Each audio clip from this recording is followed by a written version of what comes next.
नमस्कार मित्रों, मैं राहुल वर्मा आप सभी का हार्दिक स्वागत करता हूं एक बार अपने YouTube चैनल पर। और आशा करता हूं कि आप सभी कोरोना वायरस से स्वस्थ होंगे और एक दूसरे का ख्याल रख रहे होंगे। तो दोस्तों, आज मैं कुछ आपके लिए ऐसी कहानी लेके आया हूं जो कि मैंने आज से 2014 में लिखी थी।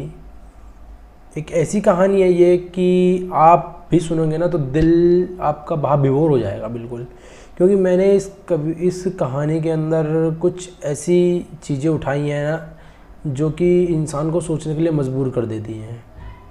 और आज हम इसी कहानी के विषय में चर्चा करेंगे कि इस कहानी में है क्या।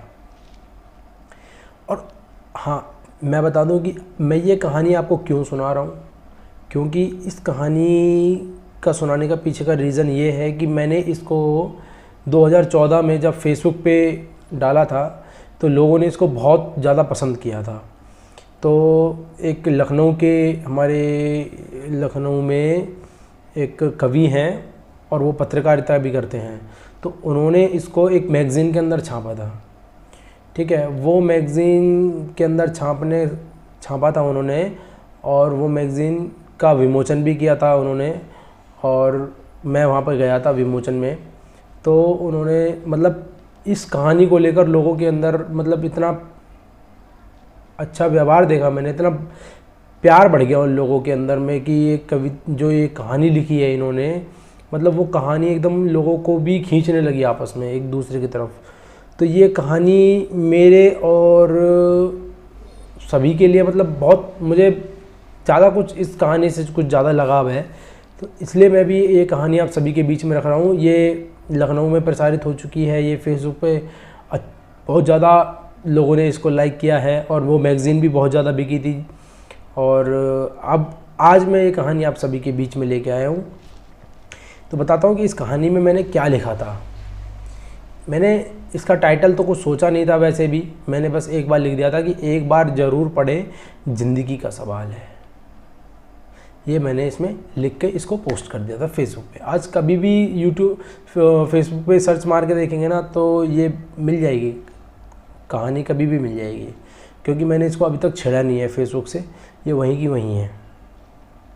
बात चालू करते हैं अपनी भी। बात तब की है कि जब मैं 12वीं कक्षा में पढ़ता था। एक बार स्कूल से छुट्टी होने के बाद जब घर आ रहा था तो रास्ते में एक घर पड़ता था।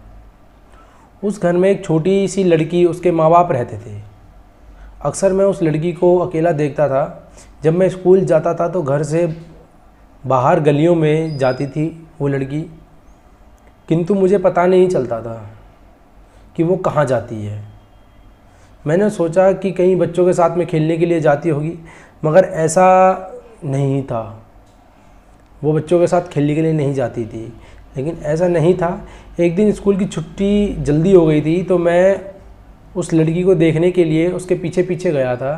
तो वो एक घर के बाहर खड़ी थी, और जैसे लोगों के दरवाजे पर पहुंचकर जो आवाज़ लगाते हैं कि खाने के लिए कुछ मिलेगा क्या, खाने के लिए कुछ मिलेगा क्या, इस तरह से वो आवाज़ लगा रही थी। खाने के लिए मिलेगा क्या, कुछ इस तरह से आवाज़ लगा रही थी। उस दिन मेरी आंखें खुली रह गई कि वो लड़की बच्चों के साथ खेलने के लिए जाती है, लेकिन वो भीख मांगने के लिए जा रही है। तो मैं उस लड़की के पास गया और बोला, बेटी तुम भीख क्यों मांग रही हो? तो मुझसे आंखें नम करते हुए उसने बोला कि मेरे पापा और मेरी माँ की तबीयत 5 साल से ख़राब है। उनकी बीमारी को ठीक करवाने के लिए हमारे पास इतने पैसे नहीं, इसलिए मैं रोज़ाना भीख मांगकर उनको ले जाती हूँ और उनको खाना खिलाती हूँ। और कहती है कि मेरे माँ बाप और पापा, जो माँ बाप हैं उनके मम्मी पापा के अलावा मेरा कोई, उनके सिवा कोई है नहीं, मैं अकेली ही उनकी सेवा करती हूँ और भीख मांगती हूँ। उस लड़की की भाव भरी बातों को सुनकर मेरी आंखें भी नम हो गई थी। मैंने उस दिन उस लड़की से कहा कि चलो मुझे अपने घर ले चलो। तो वो अपने घर लेके गई मुझे।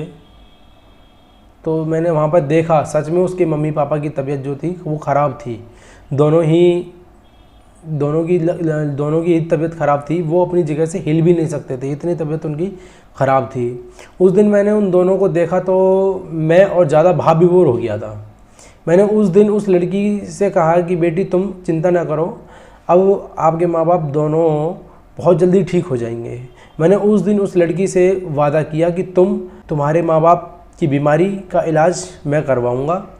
सुनकर लड़की रोने लगी। मैंने चुप किया और वहाँ से चला गया।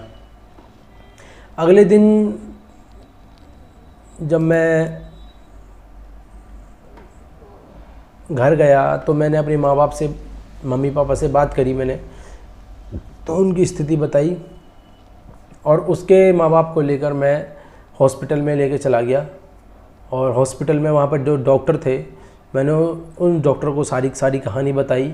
उस लड़की ने जो बीमारी थी उनके बारे में बताया डॉक्टर को वहाँ पर। तो मैंने डॉक्टर से कहा कि इनका इलाज जल्द से जल्द कीजिए और जो भी खर्चा पानी होगा वो मैं दूंगा, उसमें कोई टेंशन लेने की बात नहीं है, ठीक है।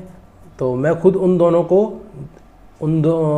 उसके मम्मी पापा की मैं उन दोनों की देखभाल करने लगा, ठीक है। वो 15 दिन के अंदर बिल्कुल स्वस्थ हो गए थे हॉस्पिटल में, वो 15 दिन के अंदर बिल्कुल स्वस्थ हो गए थे।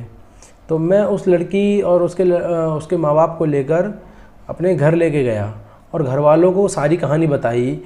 हमने उन सबको अपने घर में रहने के लिए कमरा भी दिया, वहीं रहने लगे और वो बोल दिया कि खुशी खुशी रहने लगे वो, तो उनको कोई दिक्कत नहीं हुई वहाँ पे। मैंने अपने मम्मी पापा जी से कहकर उस लड़की को स्कूल भेजना भी स्टार्ट करवा दिया था और अपनी ज़िंदगी को वो भी बहुत अच्छे तरीके से जीने लगे थे, उनको भी कोई टेंशन नहीं होने लगी थी। और उस लड़की के पापा की नौकरी भी लग गई थी और उसकी माँ हमारे घर में काम वाली बन के रहने लगी थी, या वो हमारा थोड़ा बहुत काम में मदद हाथ बंटवा देती थी।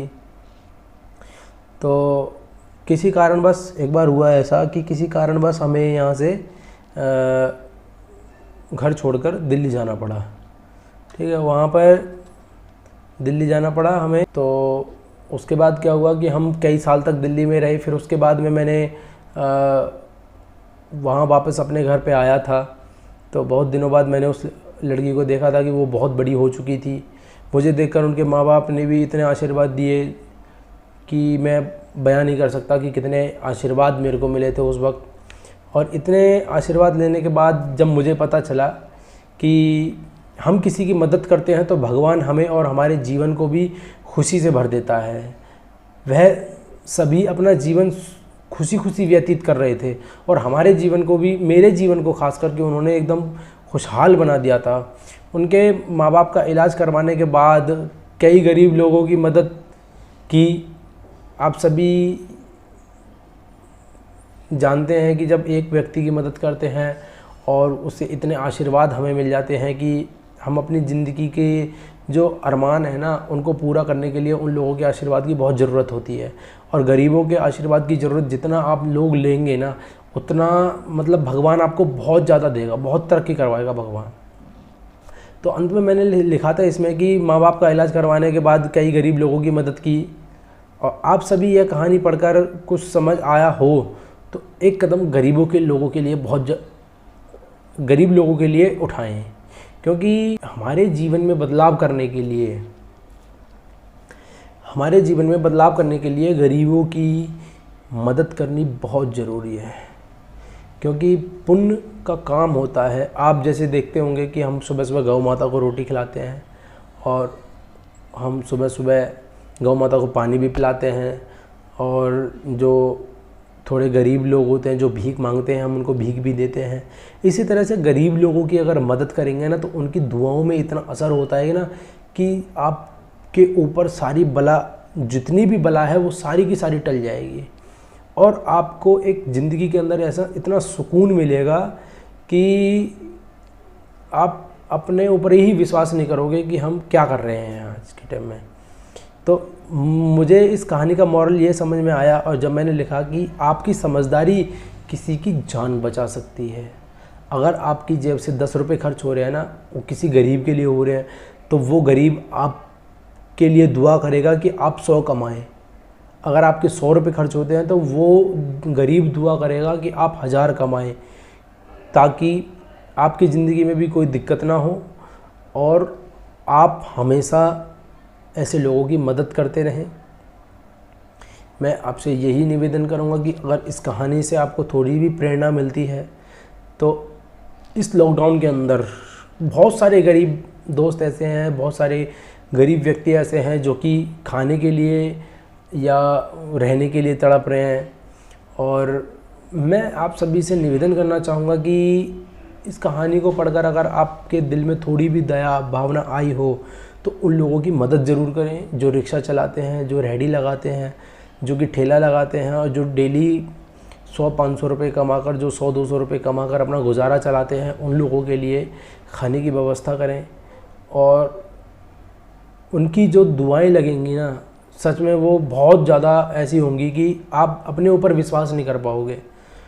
तो दोस्तों ये चीज़ थोड़ा सा देख लेना। आज मेरी कविता, ये कहानी पढ़ने का महत्व ही इसलिए था कि मैं आपको ये सब कहानी में एक आज के टाइम में मतलब मुझे लग रहा है कि हाँ ये कहानी मेरी सत्य हो गई है। अगर इस कोरोना वायरस के काल को और इस कहानी को मिलाकर देखें ना तो मुझे लगता है कि हाँ ये कहानी मेरी एकदम सत्य हो गई है। तो आप सभी से मैं निवेदन करूँगा कि कृपया गरीब लोगों की सहायता करें और उनके लिए खाने के लिए या आप जो भी कुछ करना चाहते हैं वो करें। उनकी दुआओं में आपके लिए बहुत ज़्यादा प्यार मोहब्बत और भगवान के लिए आशीर्वाद आपके ऊपर जो है वो निकलेगा। मैं आपसे बस यही उम्मीद करना चाहता हूँ। बहुत बहुत धन्यवाद दोस्तों। आज की कहानी हम यहीं समाप्त करते हैं और कल एक नया एपिसोड लेके मैं आपके लिए आऊँगा, जिसमें अगर आप कमेंट करके कह देंगे कि गज़ल या मुक्तक या जो भी कुछ आपको सुनना है तो आप कमेंट में ज़रूर बता दीजिए मुझे, वरना फिर मैं अपने तरीके से ही लेके आऊँगा वो तो आपको ठीक है दोस्तों, नमस्कार। कल मिलते हैं एक नए एपिसोड के साथ में। जय हिंद।